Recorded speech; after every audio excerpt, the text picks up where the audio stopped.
Oke, jadi kalau Anda semua telah berada di gereja ini untuk sekian waktu, kita tahu kita tuh lagi dalam suatu seri yang namanya The Higher Way. Suatu pemikiran yang lebih tinggi. Amin. Jadi kalau kamu pikir apa sih maksudnya The Higher Way? Ini diambil dari Yesaya 55 ayat 9. Seperti tingginya langit dari bumi, demikian tingginya jalanku, maksudnya jalan Tuhan, dari jalanmu. Dan rancanganku, yaitu rancangan Tuhan, dibanding rancanganmu, yaitu kita sebagai manusia, bukan? Jadi kalau kita mau bandingkan, Tuhan kita maha tahu. Tuhan kita tahu semuanya. Tentulah rancangan Tuhan lebih baik dong dari rancangan kita yang manusia ini. Seberapapun kita berpengalaman, tidak bisa kita dibandingkan dengan rencana Tuhan. Kan Tuhan tahu masa depan kita, Tuhan tahu semuanya. Jadi oleh karena itu dalam seri ini kita belajar tuh untuk memiliki suatu pola pikir baru. Karena gimana pun kita bertumbuh dewasa, kita punya pola pikir dong. Gimana orang tua kita berpikir, biasanya kita nangkep juga. Kita belajar juga demikian.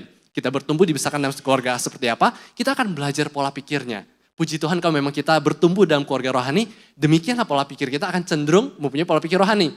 Nah itulah kenapa dalam seri Higher Way ini yang kita belajar. Kita mau memperbaharui pola pikiran kita. Supaya kita tuh punya suatu pikiran yang seperti rancangannya Tuhan. Kita mengerti apa kehendak Tuhan.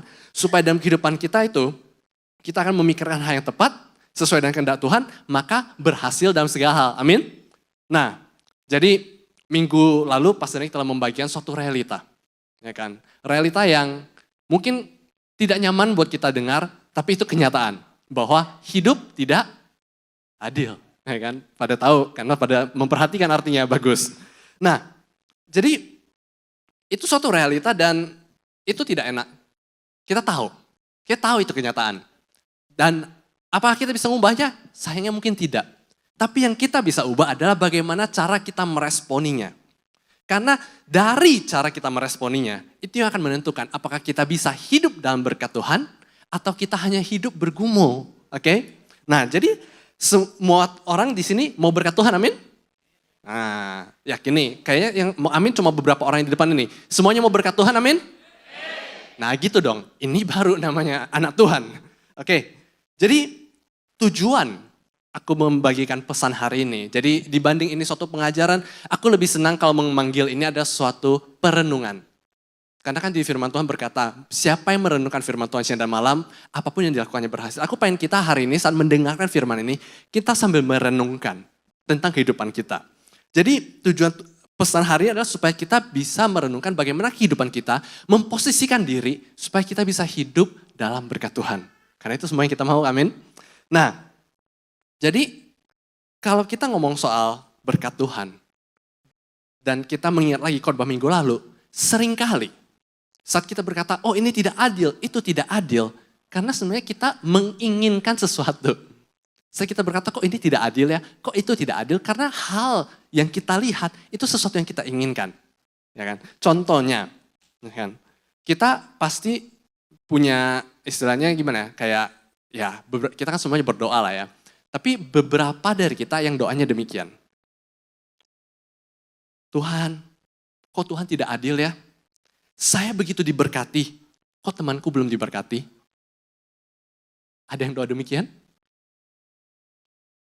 Semuanya sepi, senyum.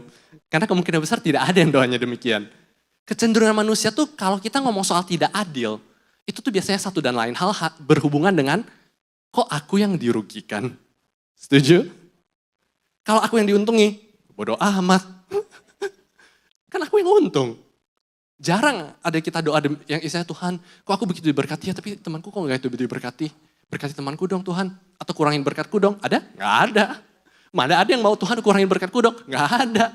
Ada yang sering, Tuhan kok temanku diberkati ya? Kok aku belum diberkati? Kok rasanya berkatnya makin lama makin nambah? Kok aku tagihan makin lama makin nambah? Nah itulah, itu yang sering terjadi kan dengan doa kita. Dan itulah dia kenapa istilahnya saat kita merasa hidup tidak adil itu karena kita ingin, istilahnya kita ingin berkat yang kita lihat. Kita ingin hidup dalam berkat tersebut. Kita istilahnya rindu. Jujur rindu untuk hidup dalam berkat Tuhan itu tidak masalah. Itu bukan suatu hal yang buruk. Karena kita manusia ya, pada mulanya diciptakan oleh Tuhan. Tuhan meletakkan kita di Taman Eden, itu penuh berkat. Perlindungan Tuhan, pencukupan, mau makan, terserah, buah semuanya boleh dimakan, kecuali satu. Ya kan? Ada pelindungan Tuhan, hidup ada arti. Tuhan memberikan suatu mandat bagi manusia. Kuasailah, ya kan, bumi ini. Ada suatu berkat yang luar biasa. Jadi kita pada naturnya merindukan berkat itu hal yang normal. Karena jiwa kita diciptakan demikian. Tetapi masalahnya adalah saat kita mau berkatnya orang lain. Kita mulai membandingkan istilahnya berkat orang itu dibanding dengan apa yang aku lalui sekarang. Nah itulah masalahnya. Jadi saat kita lihat istilahnya orang diberkati, jiwa kita meronta-ronta. Kok kayak gimana ya? Dia kenapa diberkati ya? Pekerjaannya kok rasanya enak ya? Kok di Instagram dia liburan aja. Ini masalahnya. Kita membandingkan kenyataan hidup kita dengan Instagram orang. Oke, ya kan? Ada yang post Instagram, pekerjaanku hari ini sangat susah. Mungkin ada, tapi berapa persen sih? Ada yang orang tua yang post, hari ini aku tidak bisa tidur karena anakku bangun 3 kali. Ada? Nggak ada. Aku pun orang tua, yang aku post di Instagramku apa? Ya pas anakku senyum lah, masa pas anakku nangis? Ya kan? Dan itulah masalahnya. Aku kira anakku teriak. Dan itulah manusia. Kita mencoba membandingkan realita hidup kita dengan apa yang terlihat sebagai suatu berkat. Rumput selalu lebih hijau di lain sisi. Tapi masalahnya di sini, kalau kita melihat semua itu, pertanyaan muncul. Jadi apa sih itu keadilan? Adil gak sih dia diberkati? Tidak tahu. Karena kita tidak tahu banyak hal dalam kehidupan dia. Kita tidak bisa mengerti hal tersebut. Apa sih adil? Apakah adil itu berarti sama? Apakah adil itu berarti sama? Oh, dia diberkati mobil, aku harus diberkati mobil, ya kan? Oh, dia bisa diberkati untuk sekolah tinggi-tinggi setinggi langit, ya kan? Sampai S1, S2, S3. Apakah aku harus demikian juga? Kalau ditawarin mungkin gue juga gak mau kali. Ya kan? Temanku dipromosikan, apa aku harus dipromosikan? Kalau gitu, semua jadi manajer? Loh, siapa yang jadi staff?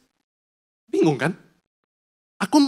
Dia naik gaji, aku juga harus naik gaji dong. Well, aku gak tahu ya, apakah itu kenyataannya harus terjadi? Mungkin tidak. Ya kan? Jadi mari kita ambil contoh. Kalau kita merasa adil itu harus sama, mari kita coba perhatikan satu contoh. Ada seorang adik berumur 5 tahun. Ada seorang abang berumur 10 tahun. Adil gak kalau aku bilang, aku kasih mereka berdua makannya sama? Adil. Kelaparan dong abangnya. Adiknya makan porsi kecil. Abangnya aku kasih porsi kecil, gimana? Kelaparan dong abangnya. Nggak adil dong. Harusnya abang diberi makannya lebih banyak. Adik makannya lebih dikit. Tetapi kenapa pas kue coklat, kok kue coklat abang lebih besar? Kepikiran? Bisa mencernanya? Nah, mungkin ini suatu hal kecil. Tapi kalau kita lihat dalam realita hidup, terkadang ini masalah itu bisa menjadi masalah besar. Soal bagi harta. Abang, oh iya aku dapat rumah di komplek ini, satu rumah. Tapi kok adikku dapat di kompleknya lebih bagus ya, itu komplek mewah loh. Adiknya yang menerima, ya kan adil dong, satu orang satu rumah. Padahal harganya beda jauh, ini mungkin 2 kali lipat harga itu. Tapi itulah di sini, jadi tolak ukur keadilan itu apa? Selama tolak ukur keadilan itu datang dari manusia, tidak akan terjadi kesepakatan. Selama tolak ukur keadilan itu datang dari manusia, kita hanya ada dipenuhi oleh cemburu, iri hati, ingin, kekesalan. Hal-hal itu demikian muncul. Kenapa? Karena tolak ukur adil manusia tidak pernah bisa tepat. Karena tergantung siapa yang untung. Setuju? Nah, di sanalah kenapa kita harus mengerti bahwa suatu keadilan itu tidak bisa ditentukan oleh manusia. Hanya Tuhanlah yang bisa berkata ini adalah suatu keadilan. Karena kita tahu dalam firman Tuhan, Tuhan adalah seorang pembalas. Oke, mari kita buka di Roma 12 ayat 9. Kita baca ayat ini. Mungkin ini ayatnya mungkin pas kamu baca mungkin bisa berasa sedikit. Berbeda konteksnya, tapi ntar aku akan jelaskan. Roma 12 ayat 19. Bisa ditampilkan? Ya, saudara-saudaraku yang kekasih, janganlah kamu sendiri menuntut pembalasan. Tetapi berilah tempat kepada murka Allah, sebab ada tertulis pembalasan itu adalah hakku. Mungkin kamu baca, kenapa ini sekarang tiba-tiba ngomong soal murka Allah? Enggak, yang mau aku sampaikan di sini adalah Tuhan ada Tuhan yang membalaskan kepada kita. ini konteksnya mungkin agak negatif, tapi di saat bersamaan, ini adalah karakter Tuhan. Tuhan tuh akan membalaskan kepada kita apa yang kita lakukan. Saat kita melakukan sesuatu hal yang baik, Tuhan akan membalaskannya kepada kita. Tapi, entar dulu ya, bukan sesuai waktu kita. Kita mungkin udah mikir, kalau gitu Tuhan aku tempat kerja baik kok teman kerjaku gak baik sama aku? Bentar dulu, sesuai waktunya Tuhan. Oke? Jadi kita harus mengerti bahwa Tuhan kita itu adalah Tuhan yang akan membalaskan, ya kan, dengan perspektifnya dia. Nah, sebelum aku melanjutkan lagi, aku mau ada suatu ilustrasi. Aku mau minta 2 volunteer yang aku sudah pesan tadi pagi. Aku minta Erik untuk maju, oke? Dan Hari Dodo, ayo berikan tepuk tangan dong buat mereka. Ayo Hari Dodo di sebelah sini, di depan sini, biar semua orang bisa lihat. Oke? Dan Erik. Silakan Erik di sini. Aku senang kalau ada orang yang temanin aku di platform. Nah, jadi seperti yang tadi aku jelaskan, tolak ukur manusia soal keadilan itu seringkali membingungkan. Kayak kita ambil satu cerita, ini Erik. Dia telah 10 tahun bergereja di gereja Tuhan, oke? Ini contoh by the way, apapun yang aku katakan di sini contoh belaka, oke? Jangan kalian anggap serius, oke? Dan ini kita contohnya, Erik misalnya sudah 10 tahun bergereja.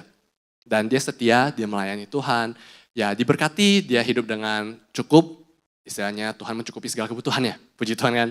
Nah, lalu ada datang seseorang yang muda, ganteng, ya, namanya Hari Fernando, panggilannya Dodo, oke? Nah, dia baru mulai mengenal Tuhan, dia baru mulai percaya Tuhan, dan di sini dia mulai datang ke gereja. Dan saat dia mulai datang ke gereja, dia mulai merenungkan, kayaknya aku mau cobalah membuka suatu bisnis. Akhirnya dia buka suatu bisnis, diberkati dengan dahsyat. Wah, dan di sini dia, orang mungkin mikir, loh, aku udah 10 tahun di sini, aku maksimal melayani Tuhan, kok dia diberkati ya? Kok rasanya diberkatinya, wih dahsyat loh, diberkati dan dahsyat. Jadi ada suatu kecemburuan, seperti yang aku tadi sampaikan. Biasa kenapa kamu cemburu? Karena kamu mau apa yang dia miliki. Itu biasa timbul suatu kecemburuan. Dan kamu mulai ngejudge, kok dia layak sih terima itu? Kita mulai ada kalkulasinya kita. Dia baru percaya Tuhan, kenapa udah diberkati begitu? Langsung hitung-hitungan, kenapa begitu Tuhan? Kok begini sih? Nah, jadi disinilah manusia gampang sekali untuk mengejudge. Tidak ada yang mengerti bahwa realitanya dia bayar harga. Dia pulang kerja, malam masih berusaha. Sebagai bos, mana aja yang pulang kerja tidur malam nyenyak. Enggak, pulang kerja masih harus berusaha. Tetap ada suatu tanggung jawab. Karena siapa lagi yang akan memajukan bisnis kalau bukan bos? Staff pulang tidur. Bos pulang pusing. Nah itulah jadi bos. Tapi masalahnya manusia kita hanya membandingkan apa? Kita membandingkan berkatnya. Berkatnya enak ya. Berkatnya kok begitu. Nah, habis tidak lama setelah itu, dia setia di gereja, tiba-tiba menemukan seseorang yang menyentuh hatinya. Ya kan? Jadi kita panggil Jenis. Nah, bertemu dia.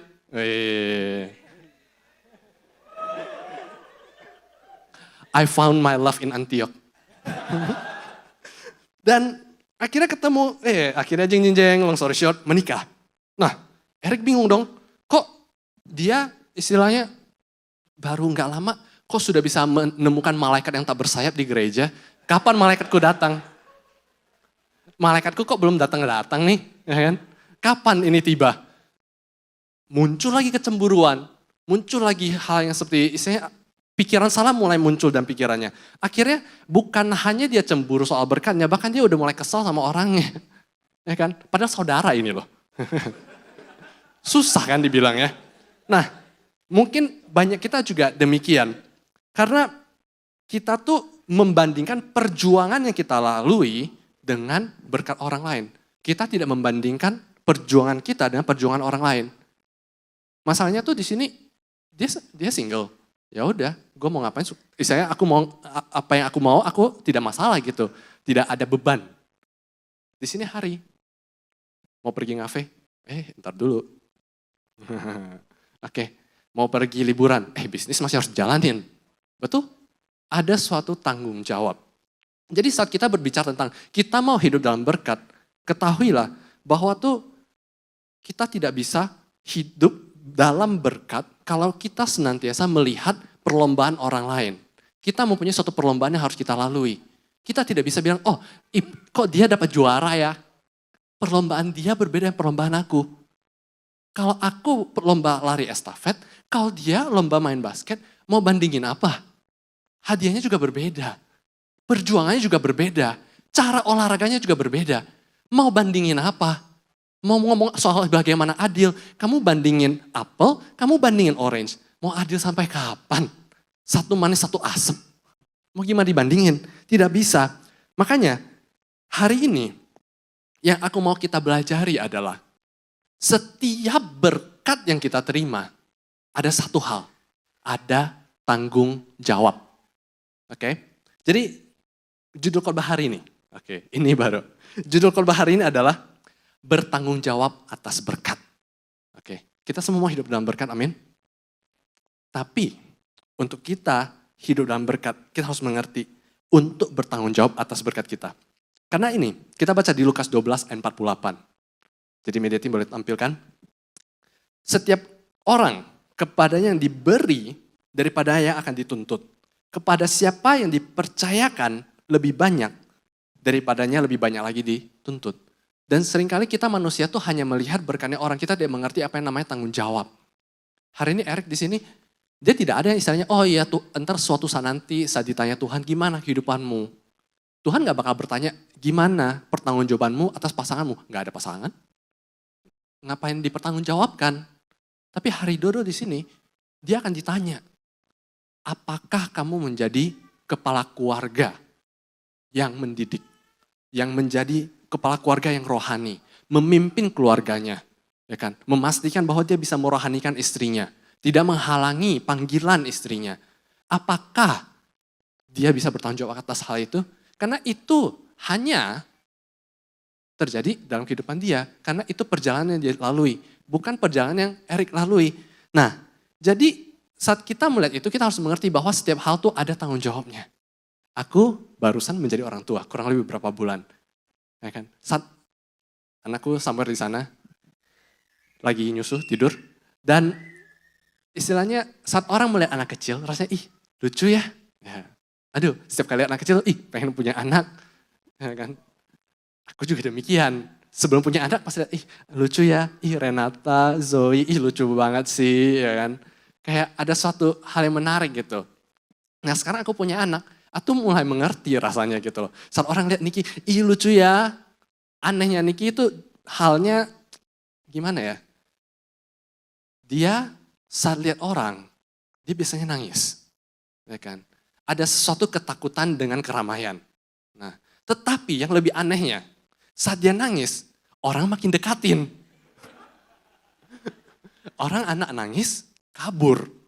Anakku nangis, entah kenapa, orang malah dekatin. Lucu ya nangisnya. Ya, saya tidak mengerti kenapa. Banyak orang bilang karena bibirnya doer, ya kan. Di sana aku pikir ya, jadi bibir gua doer tuh berkat atau bukan ya. Ya, tapi anyway, tapi kita melihat berkatnya. Apakah ada yang melihat tanggung jawabnya? Jujur, aku pun belum melihat tanggung jawabnya. Karena ini baru 4 bulan. Aku masih punya 20 tahun ke depan. Ya kan? Masih punya 20 tahun tanggung jawab untuk membesarkan anak ini. Aku tahu yang telah menjadi orang tua di sini kita pasti rindu bukan? Supaya anak kita bertumbuh besar dalam gereja, bertumbuh jadi anak yang rohani, anak yang rindu, yang cinta Tuhan, yang mau melayani. Tapi tanggung jawabnya di mana? Tanggung jawabnya itu di orang tua. Tanggung jawabnya adalah di mana kita bisa menjadi contoh. Kita bisa menjadi suatu panutan bagi anak-anak kita. Karena kalau kita bilang di sini, oh kamu harus begini ya, kamu harus begitu ya. Tetapi papa, ya ke gereja pas-pasan aja, jamnya telat-telat aja. Mana mungkin anakmu bisa rohani? Mana bisa? Karena kita yang menjadi contoh. Kita yang menjadi panutan. Anak bertumbuh bukan mendengarkan apa yang kita ngomong. Anak bertumbuh melihat contoh hidup kita. Aku belum pernah mengalaminya. Tetapi aku melihat dari mata kepalaku sendiri. Aku di gereja ini semenjak Sofia dan Nathan baru lahir. Sofia pun belum ada di perut waktu itu. Dan di sana adalah di mana aku melihat saat orang tua setia melayani Tuhan. Pastor Nick dan Pastor Grace, bayar harga, mendidik anak-anak bertumbuh dalam lingkungan yang baik. Seringkali sebagai orang tua, ya saya mengerti, jujur tidak mudah. Jam pasti acak-acak. Oke, kita mau berangkat gereja ya, tiba-tiba ada bom. Yang orang tua mengerti bomnya itu apa. Harus ganti nepi, karena ada bom dadakan. Apa yang terjadi? Tidak bisa gimana-gimana. Tetap harus bayar harga, ayo buruan ganti supaya ke gereja tidak telat. Itu semua bayar harga, itu semua tanggung jawab yang kita sebagai orang tua lakukan tanpa orang lain melihatnya. Orang lain tidak tahu. Orang lain hanya melihat berkatnya. Suatu saat nanti misalnya kita lihat Jojo, anak Dodi Nokta, tiba-tiba di sini melayani Tuhan, nyanyi dengan on fire, memuji Tuhan. Itu bukan karena ya udah nyanyi aja, enggak. Itu karena orang tuanya yang setia dari dulu sampai sekarang terus melayani. Ya kan? Dan itulah tanggung jawabnya. Tapi di sana pertanyaannya, kita suka berkata, aku mau berkatnya Tuhan. Tadi kau tanya, siapa yang mau berkat? Amin. Kalau aku tanya sekarang, mungkin aminnya mungkin lebih kecil ya. Kenapa? Karena di setiap berkat itu ada tanggung jawab. Jadi, kalau kita memperhatikan demikian, maukah kita dipertanggungjawabkan dengan berkat itu? Saat kita memiliki anak, apakah berkat dari Tuhan ini akan kita jaga? Kita bertanggung jawab atasnya. Atau berkat Tuhan ini malah menjadikan kita, Tuhan susah nih, jam gak fleksibel, harus jaga anak di rumah, tidak gampang. Aku berbicara soal anak sekarang. Tapi bagaimana dengan pasangan hidup? Pasangan hidup juga bisa menjadi salah satunya. Ya kan? Ya, dulu single ke gereja gak usah tunggu-tungguan, apalagi cowok. Preparation cepat. Ya kan? Sudah punya istri?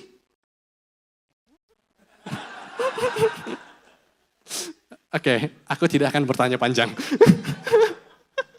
Oke, tenang. Aku juga punya istri. Ya kan? Jadi ada suatu pertanggungjawaban. Apakah itu kita menjadikan alasan? Iya, aku telat gereja. Saya telat gereja. Kenapa saya telat gereja? Karena itu dimengerti dong. Ya, kembali lagi.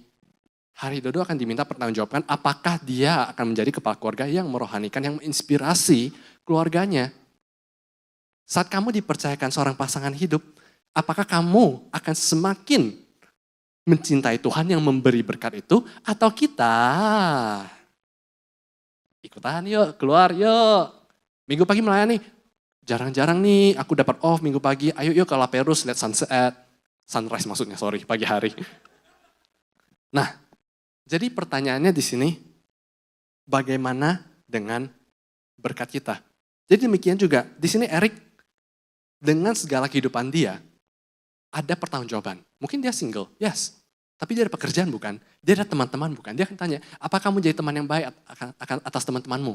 Atau kamu di sini ya tidak peduli sama teman-temanmu? Dia akan diminta pertanggungjawaban atas hal tersebut.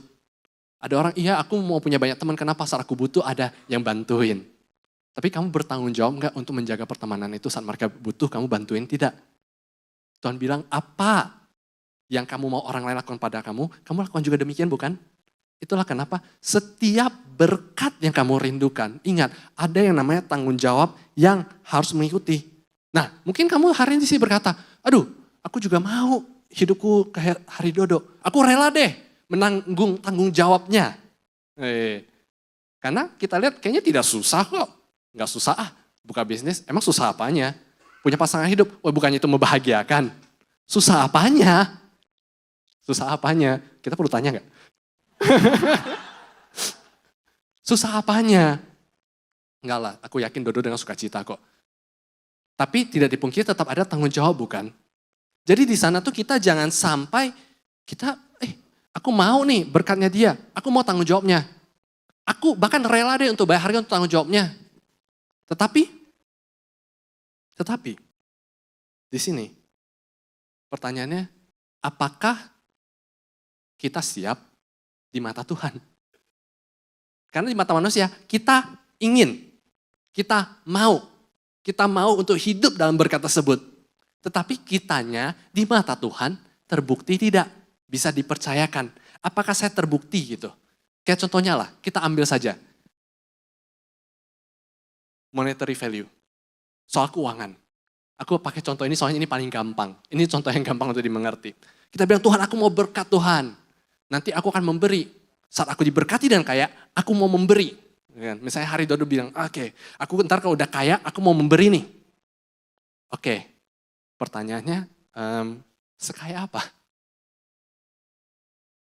Sekaya apa? Nanti tunggu aku sudah diberkati, aku mau memberi. Pernah nggak mengatakan demikian? Pertanyaannya, diberkati kapan? Sadarkah kita, hari ini kita bisa di sini, dengan apapun yang kita miliki, kita tuh sudah diberkati. Jadi sekarang, kalau aku sudah diberkati, aku mau memberi. Loh, kita sekarang sudah diberkati bukan? Jadi dengan berkatnya kita, apakah kita bisa bertanggung jawab? Karena setiap berkat Tuhan adalah titipan dari Tuhan. Kita di bumi ini bukan selamanya loh saudara. Kita di bumi ini hanya sementara. Puji Tuhan kalau bisa 80-90, 60 mungkin kalau makanan kita KFC setiap hari. Tapi apakah kita bisa diminta pertanggungjawaban tersebut? Karena sekarang kalau kita lihat di Maleakhi 3 ayat 10-11. Bawalah seluruh persembahan persepuluhan ke dalam rumah pembendaraan, supaya ada persediaan makanan di rumahku, dan ujilah aku. Firman Tuhan semesta alam, apakah aku tidak membukakan bagimu tingkap-tingkap langit, mencurahkan berkat ke atasmu sampai berkelimpahan? Nah kita berhenti di sana terlebih dahulu. Kita suka bilang, tunggu aku diberkati, aku akan memberi. Tapi kalau kita baca sini, bukankah kalau aku memberi, Tuhan akan membukakan tingkap langit untuk mencurahkan berkat? Jadi urutannya apa? Urutannya kita melakukan bagian kita dulu, baru berkatnya turun, atau nunggu berkatnya turun, baru kita melakukan bagian kita. Bingung kan? Disinilah yang menjadi suatu konflik. Kalau di sini kita melihat firman Tuhan, adalah saat kita membawa berkat kita yang sudah kita miliki sekarang, persepuluhan ke dalam rumah Tuhan, maka Tuhan membukakan tingkap-tingkap langit dan mencurahkan berkat. Dan itu tidak berhenti di sana. Tuhan mengatakan di ayat yang ke-11, aku akan menghardik bagimu belalang pengelahap, supaya jangan dihabisi hasil tanahmu, dan supaya jangan pohon anggur di padang tidak berbuah bagimu. Firman Tuhan semesta alam.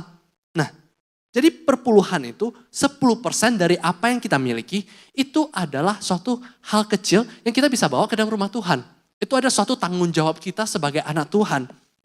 Dan di sana Tuhan akan membukakan pertama tingkap-tingkap langit. Kedua, menghardik belalang pengelahap. Ketiga, pohon anggur berbuah bagimu. Kita sebagai manusia suka berpikir berkat itu ada sesuatu yang di luar biasanya. Oh ya, tiba-tiba ada dikirim mobil gratis. Kita merasa itu berkat. Oh ya, tiba-tiba istilahnya di tempat kerja naikin gaji 10%. Wah, itu berkat. Tetapi kalau kita mengerti firman Tuhan, dikatakan sih bahwa pohon anggur berbuah bagimu. Supaya jangan pohon di padang tidak berbuah bagimu. Maksudnya apa? Itu ada suatu hal yang normal. Itu ada suatu kestabilan. Kalau kita perhatian dalam hidup kita, bukankah kita ada pekerjaan? Itu adalah berkat Tuhan, saudara. Itu adalah berkat Tuhan. Hari ini kamu tidak pikir, aduh besok minggu depan aku bakal dipecat gak ya? Aduh, apakah aku minggu depan masih bisa ada makanan di atas mejaku? Enggak, Tuhan memberikan kamu kestabilan. Ya kan? Dan di sini ada dikatakan, belalang pengelahap dihardik sama Tuhan. Ini yang kita sering keliru sebagai anak Tuhan. Kita mikirnya berkat ada sesuatu yang kita terima. Ada tidak yang memikirkan berkat ada sesuatu yang kita diluputkan. Karena kenyataannya kita tidak tahu kita diluputkan dari apa. Apakah mungkin hari ini aku tidak bisa berdiri sini karena aku harusnya termasuk dalam kecelakaan. Karena tidak ada perlindungan Tuhan. Tapi kita tidak pernah memikirkannya bukan? Karena kita tidak tahu apa yang telah Tuhan luputkan dari hidup kita.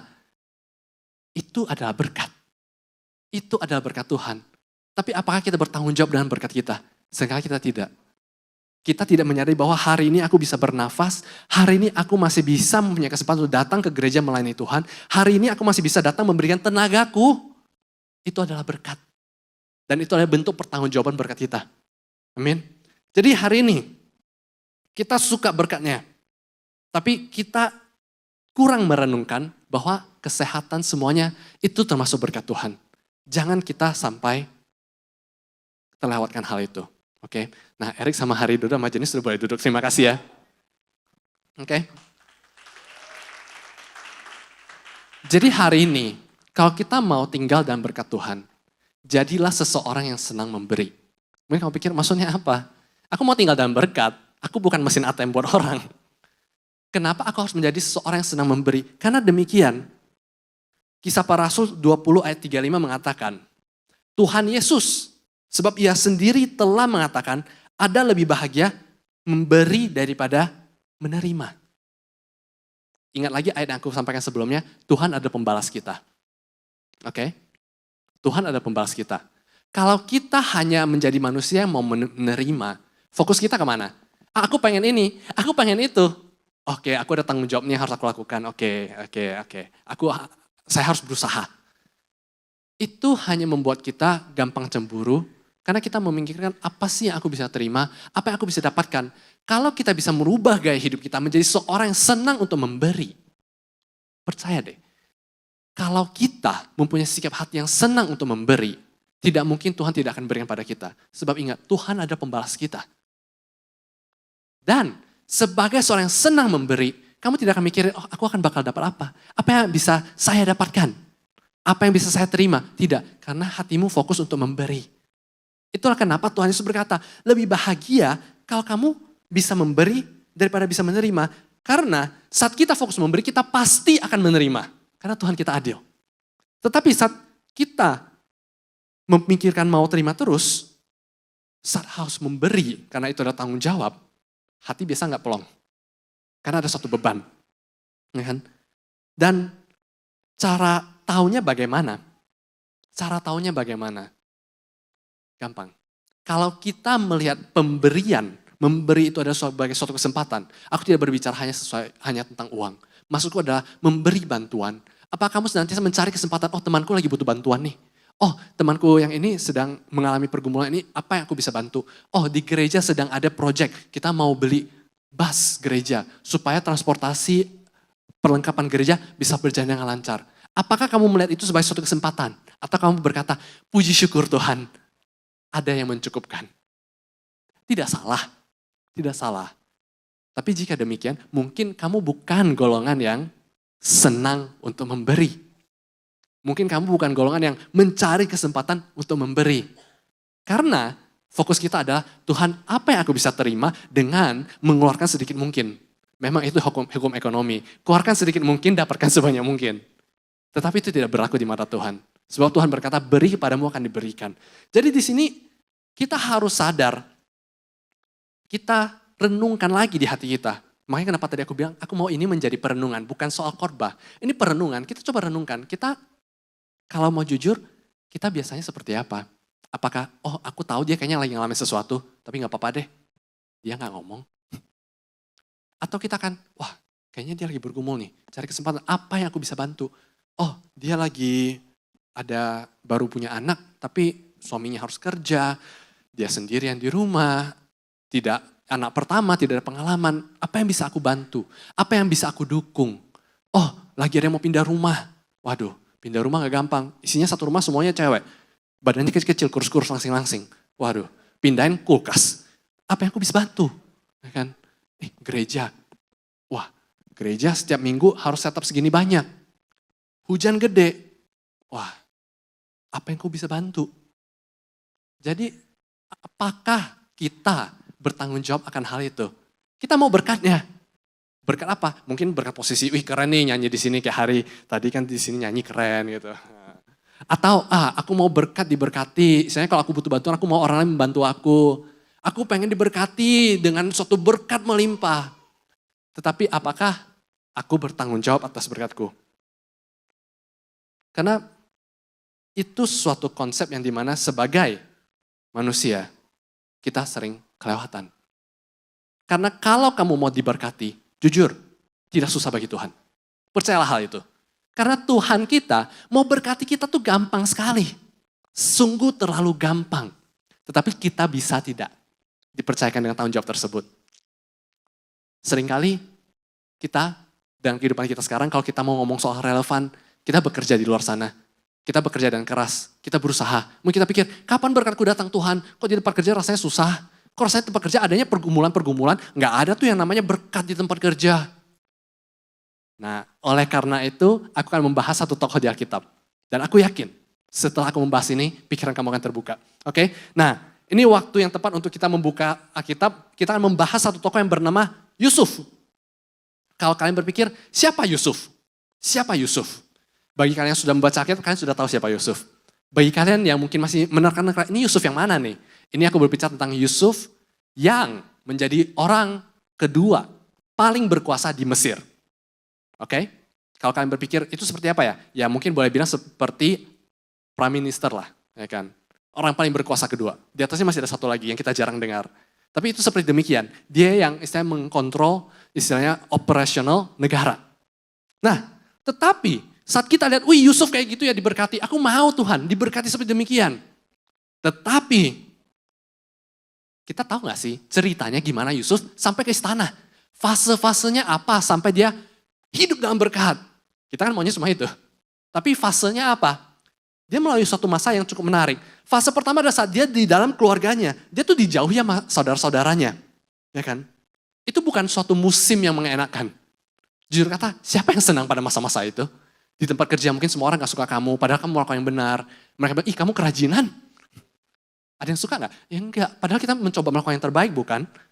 Lalu ya pada puncaknya mungkin kita pikir, oh suatu saat nanti akan damai. Enggak, pada puncaknya dia dijual ke Mesir. Lah, di mana keadilan? Yang kedua akhirnya pas dia menjadi budak di Mesir, namanya jadi budak, apakah enak? Tentu tidak. Kita di sini pekerja loh, kita bukan budak di Australia. Jadi budak apakah enak? Enggak kan? Tetapi perhatikan ayat firman Tuhan ini. Tetapi Tuhan menyertai Yusuf, sehingga ia menjadi seorang yang selalu berhasil dalam pekerjaannya. Makalah tinggallah ia di rumah tuannya orang Mesir itu. Oke, perhatikan. Tuhan menyertai Yusuf, itu berkat. Oke, berkat di mana? Berkat saat dia menjadi budak. Hari ini saat kita bekerja, mungkin hari ini kamu berkata, iya nih di tempat kerja aku kerjain 2 orang, aku kerjainnya 3 orang, capek. Sadarilah, itu ada perkenanan Tuhan sehingga kamu mampu untuk melakukan demikian. Sehingga kamu bisa melakukan kerjaan 2-3 orang. Itu tuh perkenanan Tuhan sehingga apapun yang kamu lakukan berhasil. Itu tidak menjanjikan kamu disukai semua orang, enggak. Mungkin orang cemburu malah, kok kamu bisa kerjanya bagus sih, kok aku gak bisa? Itu perkenanan Tuhan. Seringkali berkat tuh bukan selalu kekayaan. Karena saat Yusuf di Mesir ini, berkatnya tuh bukan kekayaan, dia tuh budak. Tetapi berkatnya adalah keterampilan.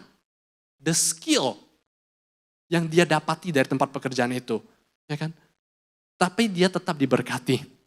Nah, di sini pertanyaannya, dengan yang Tuhan percaya pada kamu, kemampuan kamu, apakah kamu mau maksimal di tempat kerja atau kamu pikir, ya udahlah semua orang kerjanya juga leha-leha, santai-santai, aku ikutan leha-leha.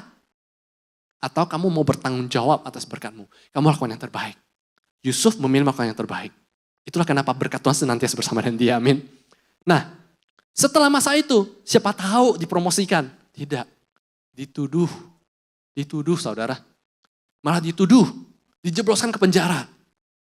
Saat dimana kita pikir, aduh, katanya kalau kita bertanggung jawab atas apa yang Tuhan percaya pada kita, habis itu kita bakal diberkati. Tapi kok Yusuf bukannya diberkati, masuk penjara. Gimana? Tetapi sekali lagi, di penjara tetap dia, di Kejadian 3:9-1, tetapi Tuhan menyertai Yusuf dan melimpahkan kasih setianya kepadanya. Dan ini mungkin ada suatu pewahyuan bagi kita. Di mana situasimu semakin buruk, mungkin di sana semakin melimpah kasih kesetiaannya Tuhan. Di sana kamu dimampukan. Di saat kamu berpikir, aduh aku tidak mampu lagi nih tempat pekerjaan ini. Tapi Tuhan mampukan. Aduh ini bagaimana aku bisa melaluinya? Tuhan tetap mampukan. Itu berkat Tuhan loh. Jangan kita pikir ini hanya suatu pergumulan. Enggak, itu berkat Tuhan saudara. Kita harus menyadari bahwa itu adalah berkat Tuhan. Dan di sini Yusuf tetap melakukan yang terbaik. Dan demikianlah Yusuf, dia tetap setia, dia melakukan yang terbaik. Seringkali kita sebagai manusia, kita berpikir bahwa aku melakukan yang terbaik di tempat kerjaku, sepatutnya bos aku menghargai aku. Aku menjadi bos yang baik, aku berusaha sebaik mungkin supaya stafku istilahnya bisa menghargai pemimpinan aku. Belum tentu staf bisa hargai. Tapi itu kita cenderung merasa sedih pada waktu itu. Kita cenderung merasa mau give up pada waktu itu. Bahkan mungkin kita cenderung menutup hati. Sampai kita tidak mau lagi melakukan hal yang tepat. Itu salah. Kenapa? Karena kita manusia tidak pernah diciptakan untuk bergantung pada manusia.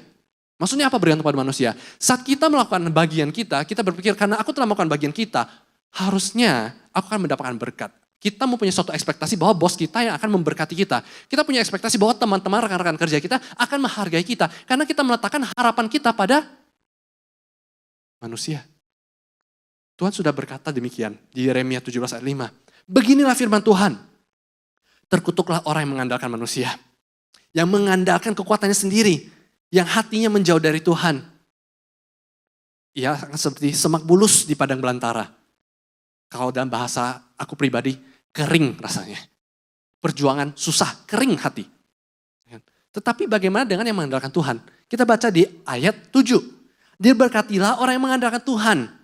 Yang menaruh harapannya kepada Tuhan.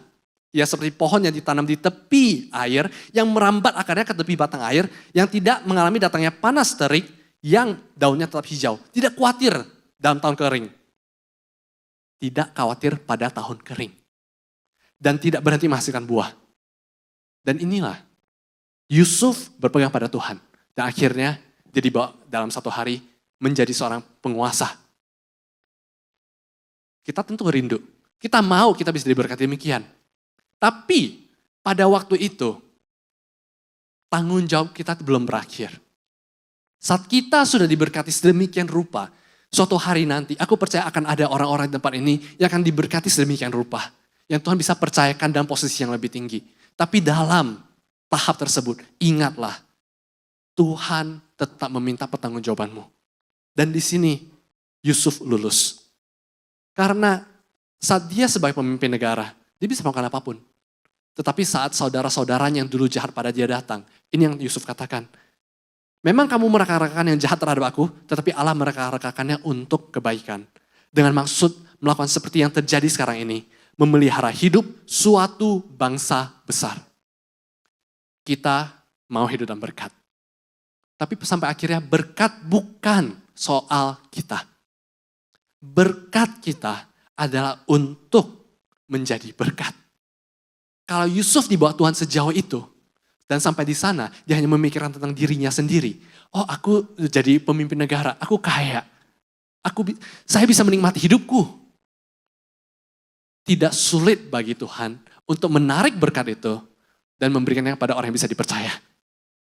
Tapi aku percaya kita semua mau kan jadi orang yang bisa dipertanggungjawabkan atas berkat kita.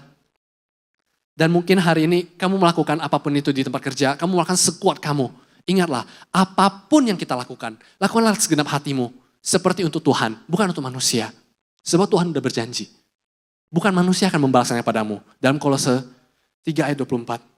Sebab kamu tahu bahwa dari Tuhanlah kamu akan menerima bagian yang ditentukan kepadamu sebagai upah. Kristus adalah Tuhan dan kamu hambanya. Jadi hari ini aku mau kita sadar. Apapun itu tanggung jawab kita, berkat kita. Jangan pikir, oh ini aku melakukannya untuk manusia. Enggak, saat kamu membantu teman kamu, ingatlah. Kamu itu sedang melayani Tuhan. Saat kamu bekerja dengan giat di tempat kerja, kerjaan 2-3 orang kamu kerjakan. Kamu sedang melayani Tuhan. Saat kamu bayar harga di saat tiada orang yang melihat di belakang layar, kamu sedang melayani Tuhan. Dan kehidupan Yusuf, suatu pencurahan berkat yang luar biasa bukan? Kita tentu mau. Tetapi, kalau kita lihat di Alkitab, Yusuf Tuhan bawa dari nobody menjadi somebody. Luar biasa. Abraham demikian juga. Tetapi tidak dipungkiri, ada beberapa orang di firman Tuhan yang melakukan tanggung jawabnya dengan begitu luar biasa. Tetapi dia tidak benar-benar hidup dalam berkat dalam konteks manusia. Oke, maksudnya apa? Kita berbicara tentang keadilan. Kita mencari keadilan. Pernahkah kamu berpikir, apakah keadilan itu saat Tuhan Yesus harus mati di kayu salib buat kita? Kita mencari berkat. Kita mencari berkat di dunia ini. Kita mau teman kita menikmati hidup, aku juga mau ngalamin. Teman kita diberkati, kita juga pengen. Tapi sadarkah bahwa dibanding semua itu, ada satu berkat yang lebih dari semua itu. Yaitu berkat kekekalan. Dan kalau kita lihat di perjanjian baru, banyak sekali rasul-rasul yang bayar harga, luar biasa. Tidak pernah terlihat hidupnya nyaman. Tetapi aku percaya, saat mereka bayar harga, mereka mengerti bahwa tidak peduli apapun berkat yang dia bisa dapatkan di dunia ini, itu berkat yang bisa berlalu. Satu berkat yang saat dimana kamu menerimanya, kamu akan membawanya kepada kekekalan, yaitu keselamatan kita. Para pemusik sudah boleh maju. Dan di sini aku pengen kita mengerti, hidup itu bukan satu musim, hidup itu bukan dua musim. Kalau kita lihat musim kita sekarang, kita mungkin merasa, kok musim aku tidak gampang ya? Kok rasanya tanggung jawabku besar sekali tapi berkatnya tidak ada? Ingat, Tuhan tidak melihat satu musim, dua musim. Yusuf aja melewati berbagai musim sampai dia pada posisinya. Tetapi kalau sampai di bumi ini kita tidak mengalami musim penuaian itu, kita percaya bahwa Tuhan itu adil. Bahwa Tuhan menyediakan berkat bagi kita di surga. Dan aku mau menutup dengan satu ayat ini. Di Matius 6 ayat 19. Jangan kamu mengumpulkan harta di bumi. Di bumi nyengat dan karat merusaknya. Dan pencuri membongkar serta mencurinya. Tetapi kumpulkan bagimu harta di surga. Di surga nyengat dan karat tidak merusaknya. Dan pencuri tidak membongkar serta mencurinya. Kita di sini, di bumi ini, hidup adalah pemberian Tuhan. Itu adalah titipan Tuhan. Kita dipercayakan oleh Tuhan berkat ini yang dinamakan hidup. Apa yang sekarang kamu rasakan dalam hidupmu? Apa hal-hal yang Tuhan telah percayakan pada kamu? Apakah itu keluarga kamu? Anak? Apakah itu teman-teman kamu? Baik yang sudah percaya ataupun belum percaya? Keluarga besarmu yang belum percaya? Siapa itu di dalam keluarga kamu yang telah dipercayakan kepada kamu? Apakah kamu merasa, oh ya udah, ini bukan sesuatu tanggung jawabku? Enggak, sadarilah bahwa itu tanggung jawabmu. Dan saat kamu menunaikannya akan ada suatu berkat. Mungkin kamu berpikir, Tuhan, aku diberkati, aku punya bisnis. Ya, itu berkatmu. Tapi, apakah kamu bisa memastikan bahwa berkat itu bernilai kekal? Itu tergantung daripada apakah kita bertanggung jawab. Saat Tuhan berkata, ini berkat yang aku titipkan, bisakah aku pakai untuk sesuatu yang bernilai untuk manusia, untuk teman-teman saudaramu, untuk gereja? Di sana baru kita menyadari bahwa ya, berkat yang Tuhan percayakan padaku, ini berkat yang aku bisa pakai untuk sesuatu yang bernilai kekal. Jadi hanya aku mau kita semua coba renungkan. Apa sih hari ini yang dipercayakan kepada kita semua? Karena aku percaya, semua dari kita pasti ada sesuatu yang dipercayakan pada kita. Di Alkitab menyatakan ada yang dipercaya 1 talenta, 2 talenta, 5 talenta. Semua orang ada sesuatu hal yang kamu bisa lakukan. Jangan kita menganggap enteng hal tersebut. Karena itu adalah tanggung jawabmu dan itu adalah berkatmu. Saat kamu hidup dalam berkat, jalanilah. Dan aku percaya hidup kamu tidak akan sama lagi. Amin.